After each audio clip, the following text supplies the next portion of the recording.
45 tons of poison gas, released into a sleeping city of 1 million people in exactly 90 minutes, and the CEO responsible walked free, lived in luxury, and died of natural causes without spending a single day in prison. They showed you Enron executives in handcuffs. They showed you Bernie Madoff going to jail. They showed you pharmaceutical companies paying fines. But there's a corporation that committed what the United Nations called industrial genocide, that poisoned 500,000 people, killed 16,000, and caused birth defects that persist 40 years later, and they're still operating under a different name, still making billions, still manufacturing chemicals. What I'm about to reveal isn't ancient history. The victims are still alive. The poison is still in the ground. Children are still being born with twisted spines and malformed organs because of contamination their grandparents were exposed to. And the company responsible didn't just escape justice. They were rewarded. Their stock price went up. Their executives got bonuses. The parent corporation that owned them is now valued at over $150 billion. In the next 20 minutes, you're going to discover how they did it. How they turned 16,000 deaths into a public relations problem instead of a criminal prosecution. How they used legal loopholes that corporations worldwide now copy. How they hired the same law firm that defended Nazis at Nuremberg to argue that mass death wasn't really their fault. And how governments in both India and the United States helped them escape accountability because holding them responsible would set a precedent that terrified every major corporation on Earth. The disaster happened on December 3, 1984 in Bhopal, India, but the conspiracy to bury it started years before, and it continues today. The company was called Union Carbide. The parent corporation is Dow Chemical. And by the end of this video, you'll understand why this case is the blueprint for corporate immunity from mass death. But first, you need to meet the people who died while the company watched. 1969, Union Carbide Corporation, an American chemical giant, built a pesticide manufacturing plant in Bhopal, India. The plant produced 7, a pesticide made from a chemical called methyl isocyanate, or mic. Mic is extraordinarily toxic, more poisonous than cyanide, and extraordinarily volatile. It reacts violently with water, producing heat and toxic fumes. It must be stored at exactly 0 degrees Celsius in specially designed tanks with multiple redundant safety systems. The Bhopal plant was designed by Union Carbide engineers in the United States. The original design specifications included computerized monitoring systems, backup refrigeration units, a flare tower to burn off leaked gas, and a scrubbing system to neutralize leaks chemically. It was meant to be as safe as Union Carbide's identical plant in Institute, West Virginia. But by 1984, the Bhopal plant looked nothing like its American counterpart. The computerized monitoring system had been shut off because it was too expensive to maintain. The backup refrigeration unit had been disconnected to save electricity costs. The flare tower, designed to burn off leaked gas before it could escape, had been shut down for maintenance 4 months earlier and never repaired. The scrubbing system, meant to neutralize leaked gas chemically, had been turned off because the chemicals needed were expensive and management decided they weren't necessary. All of these decisions were made by Union Carbide management to reduce operating costs. Internal documents, later obtained through lawsuits, show that Union Carbide's Bhopal plant was running at a loss. Management in the United States had issued directives to cut costs by any means necessary to make the plant profitable or justify closing it. Safety systems were the first thing cut. Aziza Sultan lived in J.P. Nagar, a slum neighborhood directly adjacent to the Union Carbide plant. She worked as a house cleaner. Her husband drove a bicycle rickshaw. They had 3 children, 2 daughters aged 7 and 9, and a 3-year-old son. Their home was a single-room structure made of corrugated metal and salvaged wood, located approximately 300 feet from the plant's boundary fence. We didn't know it was dangerous, Aziza said in an interview conducted in 2005. The company gave jobs to some people from our neighborhood. They told us the factory made medicine for plants. They said it was safe. Sometimes we smelled strange things, but we thought that was just how factories smell. What Aziza didn't know was that Union Carbide had systematically lied about the dangers of mic. When residents complained about leaks, which happened regularly, Union Carbide's management told them the gas was merely an irritant like tear gas. Internal safety documents, which were never shared with Indian authorities or local residents, clearly stated that mic exposure could cause death within minutes. By December 1984, the plant was a disaster waiting to happen. Of the 6 safety systems designed to prevent catastrophic leaks, all 6 were either shut down, malfunctioning, or deliberately disabled. The plant was storing over 40 tons of mic in tanks designed to hold no more than half that amount. Workers had been reduced from 12 per shift to 6 to cut labor costs. Training programs had been eliminated. Maintenance schedules had been extended from monthly to quarterly, then eliminated entirely. On December 2, 1984, a worker noticed that a pressure gauge on Mike's storage tank 610 was reading higher than normal. The tank should have been refrigerated to 0 degrees Celsius. The gauge showed the temperature inside was 20 degrees Celsius and rising. He reported this to his supervisor. The supervisor, following cost-cutting directives, told him to ignore it. "It's probably just a faulty gauge," he said. "We'll check it during the next shift." At 11 p.m. on December 2, 1984, workers began a routine maintenance procedure, washing out pipes connected to tank 610. But nobody checked whether the isolation valves were closed. Nobody verified that water couldn't enter the tank. Nobody was monitoring the temperature or pressure inside tank 610 because all of those safety procedures had been eliminated to save money. At 11:30 p.m., water began flowing into tank 610, mixing with 41 tons of methyl isocyanate. The reaction was immediate and catastrophic. Mike mixed with water produces an exothermic reaction. It generates enormous heat. As the temperature rose, the mic began vaporizing, creating pressure inside the tank. By 12:15 a.m. on December 3rd, the temperature inside tank 610 had reached 200 degrees Celsius. The pressure gauge was reading 40 pounds per square inch and climbing. The tank was designed to withstand only 15 pounds per square inch. A worker finally noticed the readings and raised the alarm at 12:30 a.m. The plant supervisor rushed to the control room and saw that the pressure relief valve on tank 610 was vibrating, a clear sign that the tank was venting gas. He ordered workers to activate the scrubber system that would neutralize the gas chemically, but the scrubber had been shut down. When they tried to turn it on, nothing happened. The system was non-functional. He ordered them to activate the flare tower that would burn off the gas before it could spread, but the flare tower had been shut down 4 months earlier for maintenance and never repaired. The gas was venting directly into the night air. At 12:40 a.m., a safety valve on tank 610 ruptured completely. 45 tons of methyl isocyanate began pouring into the atmosphere at a rate of approximately 2,000 pounds per minute. The gas formed a cloud approximately 30 feet above ground level, the perfect height to flow through the slums surrounding the plant where people were sleeping in poorly ventilated homes. At 12:56 a.m., the first emergency call came into Hamidia Hospital in Bhopal. The caller said dozens of people were arriving with breathing difficulties, vomiting, and temporary blindness. By 1:15 a.m., the hospital was overwhelmed. Patients were arriving faster than doctors could see them. Many were unconscious or already dead. Dr. Hurrell, who was on duty that night, described it as like a war zone, but nobody understood what we were fighting. Patients presented with symptoms doctors had never seen together: burning eyes, frothing at the mouth, convulsions, respiratory failure, all simultaneously.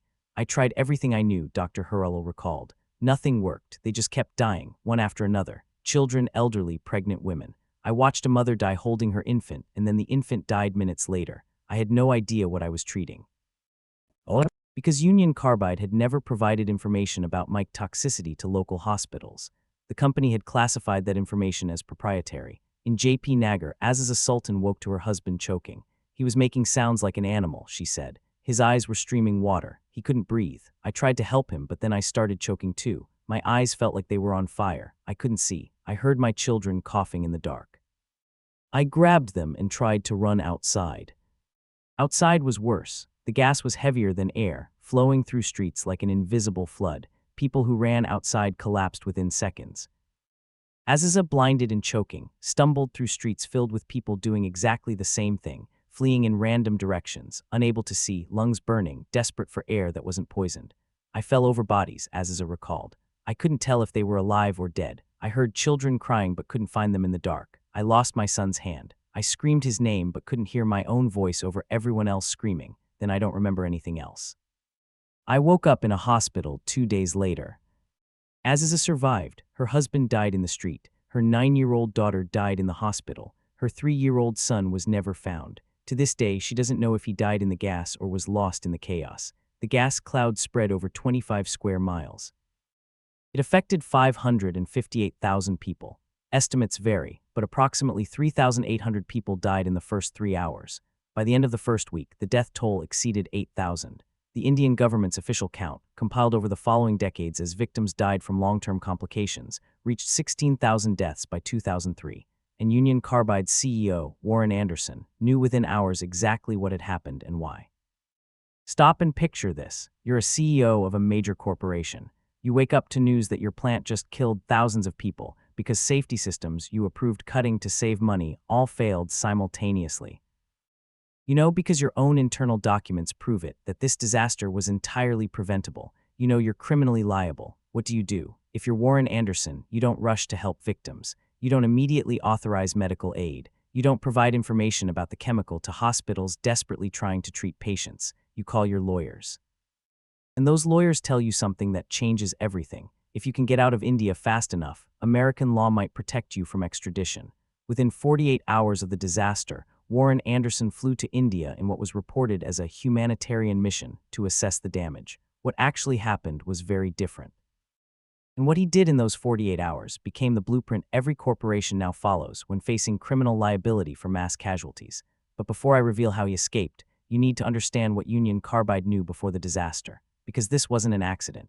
It was negligence so extreme that it meets the legal definition of criminal homicide, and the documents that prove it were supposed to stay hidden forever. The immediate aftermath in Bhopal was apocalyptic.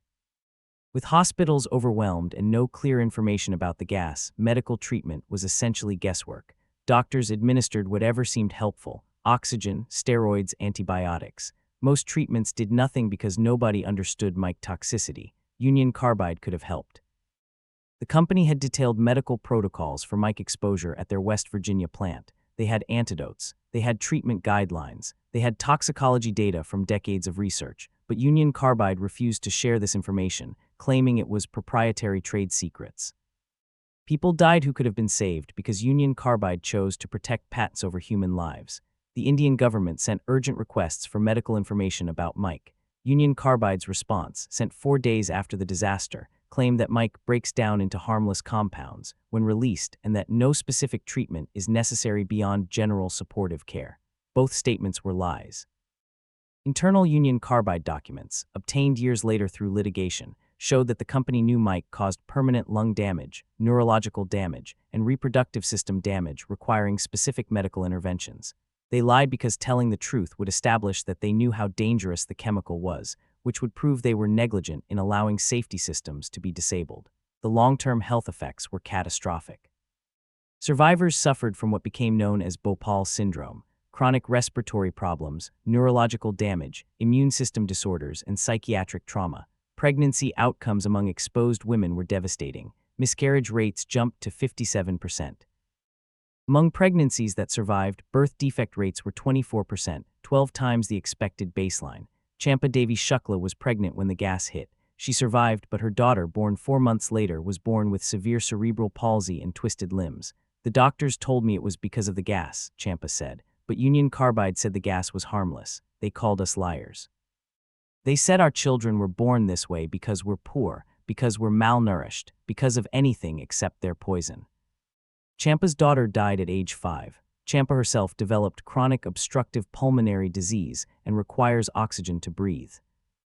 In 2019, she was still attending court hearings related to compensation claims, 35 years after the disaster. The environmental contamination was equally catastrophic. Union Carbide had been dumping chemical waste in unlined pits on the factory grounds for years. After the disaster, they abandoned the site completely, leaving thousands of tons of toxic chemicals to leach into the groundwater. Testing conducted in 1999 showed groundwater near the plant contaminated with toxic chemicals at levels up to 6 million times higher than safe limits. People living near the abandoned plant still drink this water because they have no alternative. A study conducted in 2018 found that children born to families living within 1 kilometer of the plant site have stunted growth, elevated rates of birth defects, and genetic markers indicating ongoing toxic exposure. The poison is still killing people, and Union Carbide never cleaned it up. When victims sued to force them to remediate the site, Union Carbide argued they were no longer responsible because they'd sold the plant to an Indian company.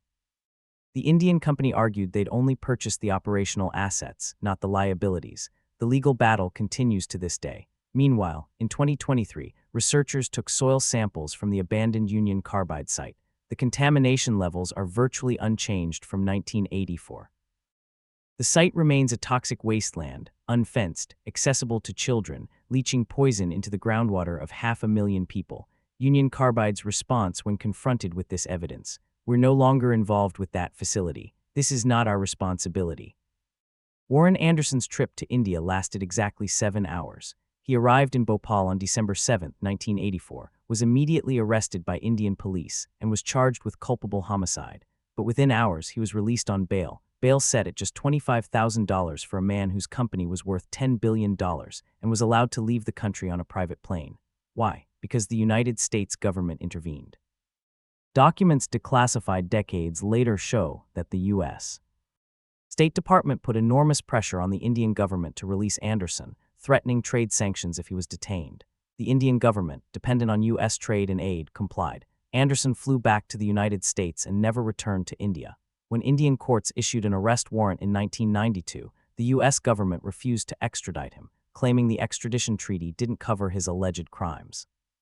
He lived in luxury in Vero Beach, Florida, and died in 2014 at age 92, having never spent a night in jail. But the legal strategy Union Carbide employed was even more cynical than Anderson's escape. Within days of the disaster, Union Carbide began arguing that the plant was operated by a subsidiary, Union Carbide India Limited, or UCIL, and that the parent company couldn't be held liable for the subsidiary's actions. This was legally dubious. Union Carbide owned 51% of UCIL, appointed its management, controlled its operations, and designed its safety systems. But the argument worked. Union Carbide hired one of the most expensive law firms in the world, the same firm that had defended Nazi war criminals at Nuremberg, and launched a legal battle that lasted decades across multiple countries. Their strategy was simple: delay, deny, deflect. They argued the disaster was caused by sabotage, claiming a disgruntled employee deliberately added water to the milk tank. They produced no evidence for this claim, and multiple independent investigations found it was false. But the claim served its purpose. It created doubt and made prosecution more complicated. They argued that Indian courts had no jurisdiction over an American parent company. They argued that the Indian government's safety regulations were inadequate and that the fault lay with Indian regulators, not Union Carbide. They argued that the victims were exaggerating their injuries for compensation money. Every legal tactic focused on one goal: avoid a trial where internal documents would become public, because those documents proved Union Carbide knew the plant was dangerous and chose not to fix it. In February 1989, the Indian government, exhausted from legal battles and desperate to secure some compensation for victims, agreed to a settlement. Union Carbide paid $470 million to resolve all civil and criminal claims. That sounds like a lot until you do the math. Divided among 500,000 injured victims and 16,000 dead, it equals approximately $940 per person. Union Carbide's stock price went up 17% the day the settlement was announced. Wall Street saw it as a victory. The company had capped its liability at less than 1 year's profit. Victims who accepted the settlement were required to sign documents waiving all future claims.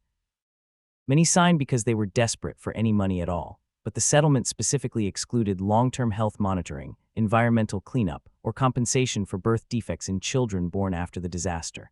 It covered only direct victims, not generational impacts. And here's the most cynical part: Union Carbide classified the details of the settlement, including how compensation would be distributed.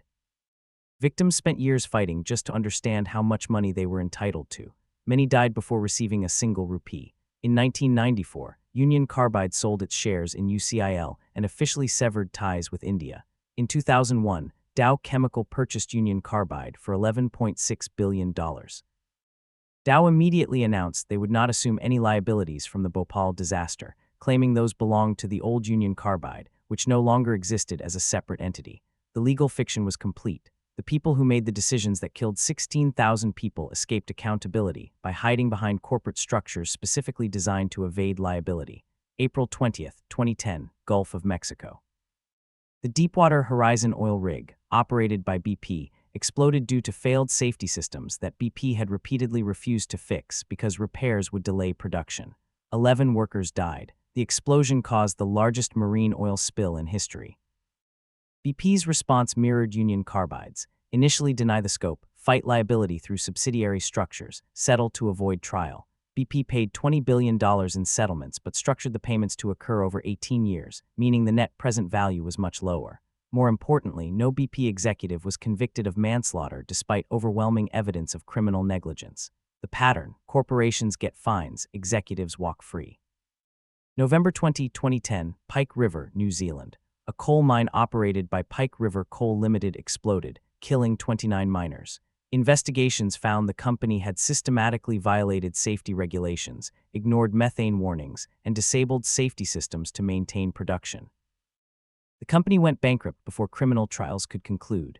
The parent company, New Zealand Oil and Gas, argued it wasn't liable because Pike River Coal was a separate entity. Nobody went to jail. The pattern repeats. Corporate structure shields individuals from criminal liability. April 24, 2013, Rana Plaza, Bangladesh. As mentioned earlier, 1,134 garment workers died when their factory collapsed.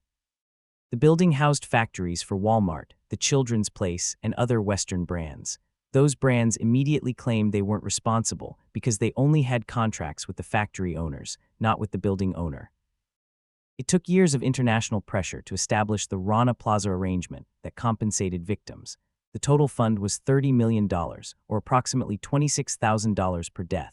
The Western brands that profited from cheap labor contributed voluntarily and classified their payments as charity donations, not legal liability. The pattern holds. Corporations pay settlements structured as charity to avoid admitting fault.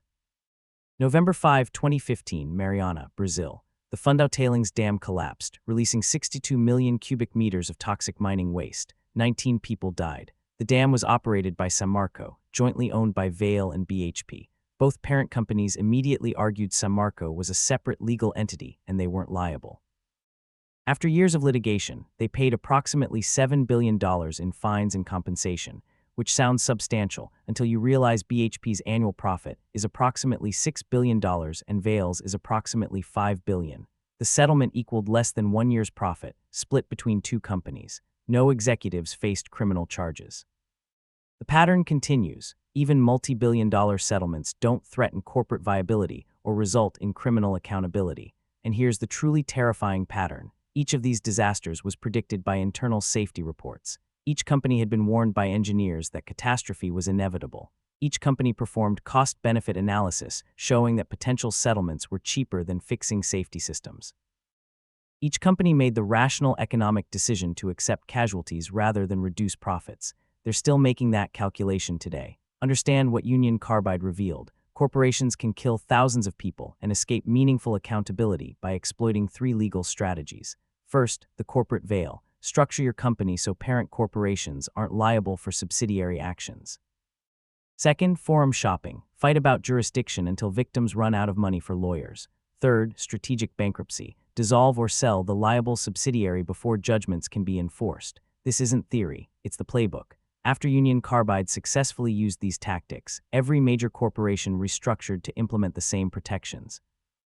Manufacturing moved to foreign subsidiaries. High-risk operations were spun off into separate entities. Supply chains were deliberately complicated so that nobody could prove which parent company controlled which dangerous facility. The Bhopal settlement established a precedent that terrifies victims' advocates. Corporate liability can be capped at levels that don't threaten corporate survival. Union Carbide paid $470 million for 16,000 deaths. Their annual revenue at the time was $9 billion. The settlement cost them approximately 19 days of revenue. They literally made back the entire settlement in 3 weeks of normal business operations. Wall Street learned the lesson. Mass death is a manageable risk. Insurance can cover settlements.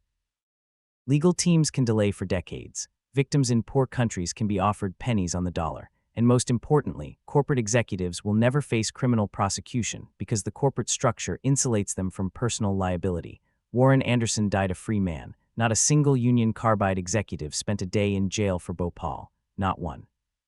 They walked away from 16,000 corpses without consequences because the legal system treats corporations as people for purposes of rights, but refuses to treat corporate executives as criminally liable for corporate actions. And every major corporation now operates under the legal framework that Bhopal established. They know exactly how many people they can kill before settlements threaten profitability. They've done them. Your life is a line item in their risk assessment, and the Bhopal precedent proved that even 16,000 deaths won't result in criminal accountability as long as you structure your corporation correctly. Now you know why Union Carbide still operates today, hidden inside Dow Chemical's corporate structure. Why nobody went to jail for 16,000 deaths. Why victims received $900 while executives received bonuses. Because the legal system protects corporations from accountability in ways it would never protect individual criminals. You can research corporate structures of companies you support. Public filings reveal parent-subsidiary relationships. You can support legislative efforts to pierce the corporate veil for criminal liability. You can refuse to buy from companies with histories of mass casualties who refused accountability. Which part of this shocked you most? The death toll, the compensation amount, or that Warren Anderson died free? Let me know in the comments. Subscribe if you want more investigations into corporate crimes they buried. Remember, Union Carbide didn't get away with murder because the system failed. They got away with murder because the system worked exactly as it was designed. For them, not you. The poison is still in the ground, the company is still in business, and they're still making the same calculations.